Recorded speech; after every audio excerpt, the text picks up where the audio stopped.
दापोली विधानसभेत आता तुमचं प्रचंड बहुमताने विजय झालाय, त्याबद्दल काय सांगा? अनेक गोष्टी सांगण्यासारख्या आहेत, परंतु 2019ला जवळपास 13,500 मतांनी आम्हाला विजय मिळाला होता. परंतु ह्या निवडणुकीमध्ये दापोली, खेड, मंडणगड तिन्ही तालुक्यामधील जनतेने प्रचंड असं बहुमत दिले. जवळपास 24,000चं मताधिक्य हे आम्हाला मिळालंय. नक्कीच हे मताधिक्य मिळण्यामागे सगळ्या शिवसैनिकांची मेहनत आहे, शिवसेनेच्या सर्व पदाधिकाऱ्यांची मेहनत आहे, महायुतीच्या सर्व कार्यकर्त्यांची मेहनत आहे. विशेषतः मतदानाच्या आदल्या दिवशी ज्या मुंबईकर गाडीने येत असतात, तर जो काही गोंधळ उडाला होता, तरी सुद्धा स्वतःच्या खर्चाने, स्वतः मेहनत घेऊन, कोणी एसटीने तर कोणी रेल्वेने, तर काही मुलं आमची अगदी बाईकवरती ट्रिपल सीटने आली, काही मुलं आमची रिक्षाने आली. ज्या माध्यमातून पोचता येईल अशा माध्यमातून पोचण्याचा प्रत्येकाने प्रयत्न केला.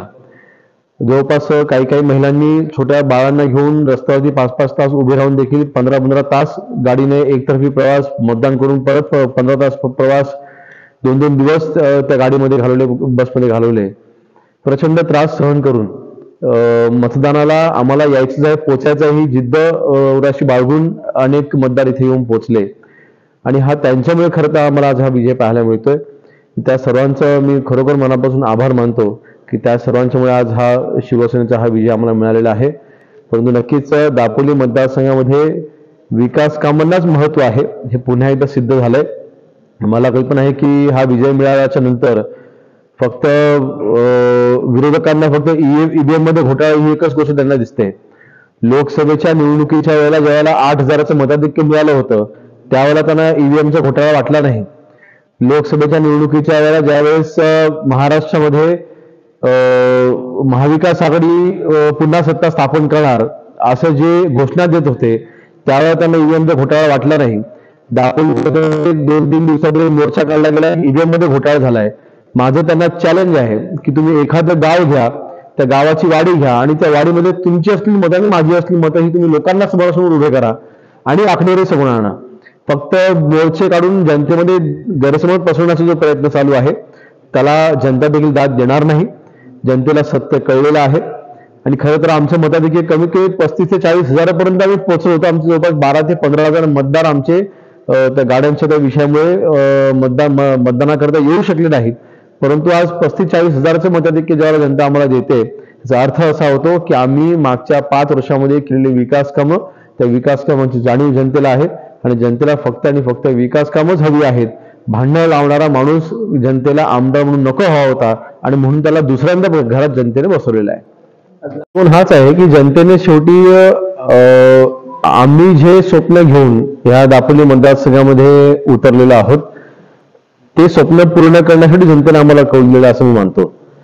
शेवटी फक्त गावामध्ये हे तयार करून, कुटुंबामध्ये भांडणं लावून, भावाभावामध्ये भांडणं लावून राजकारण करण्याची नीती आमची नाही. आम्ही गावागावामध्ये विकास कामं करतोय आणि जे मी पुढच्या 5 वर्षाचं जे विजन मी समोर ठेवलंय की माझ्या मतदारसंघामध्ये जास्तीत जास्त उद्योग आले पाहिजेत.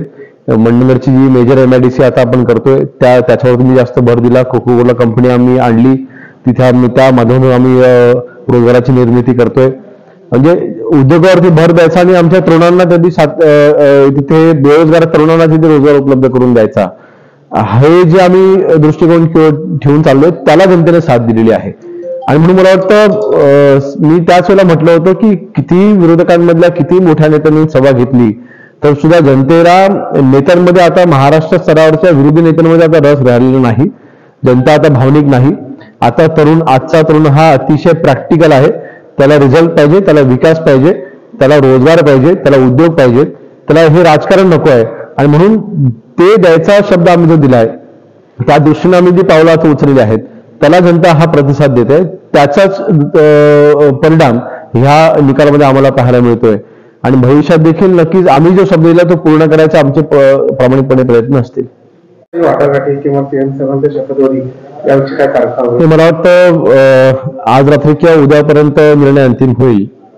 महाराष्ट्राचे मुख्यमंत्री नक्की कोण असेल त्याच्यावरती शिक्कामोर्तब होईल. आज दिल्लीला बैठक आहे, त्या बैठकीनंतर तो अंतिम निर्णय होईल. आणि मला वाटतं 2 किंवा 3 तारखेला हा शपथविधी होऊ शकतो. माननीय पंतप्रधान महोदय देखील त्या शपथविधीला येतील असा आमचा विश्वास आहे आणि त्यांची तारीख मिळाल्यानंतर लगेच हा शपथविधी सोहळा पार पडेल आणि 2 ते 5 तारखेच्या आतमध्ये महाराष्ट्राला पुन्हा एकदा महायुती सरकार मिळेल.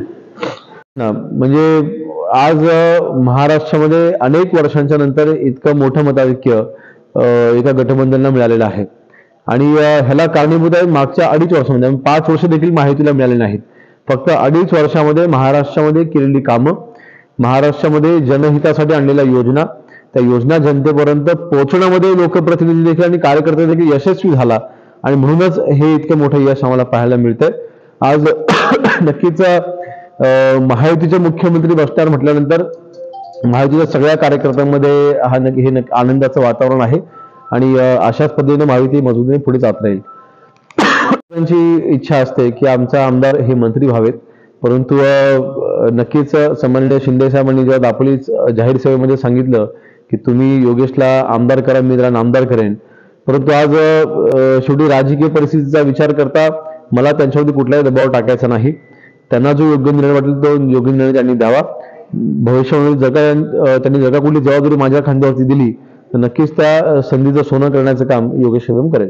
दादा, महायुतीला प्रचंड संकल्पना, त्यांच्या संकल्पनेतून ह्या योजनेचा जन्म झाला आणि महाराष्ट्रामधील प्रत्येक महिलेला अभिमान वाटेल अशा पद्धतीचं ही योजना ही सरकारच्या तर्फे ही राबवली गेली आणि आम्ही जेव्हा प्रचार करत होतो त्याच वेळेला आम्हाला जाणवत होतं विरोधकांच्या घरामधल्या महिलांनी देखील तिथे आम्हाला शब्द दिला की आमची पुरुष मंडळी काय करतील हा त्यांचा निर्णय आहे, परंतु ज्या व्यक्तीने, ज्या आमच्या लाडक्या भावाने आम्हाला प्रत्येक महिन्याला 1,500 रुपयाचं आम्हाला आर्थिक बळ दिलेलं आहे, आम्ही त्यांनाच मतदान करणार, ही विरोधकांच्या घरामध्ये देखील आम्हाला महिला सांगत होत्या.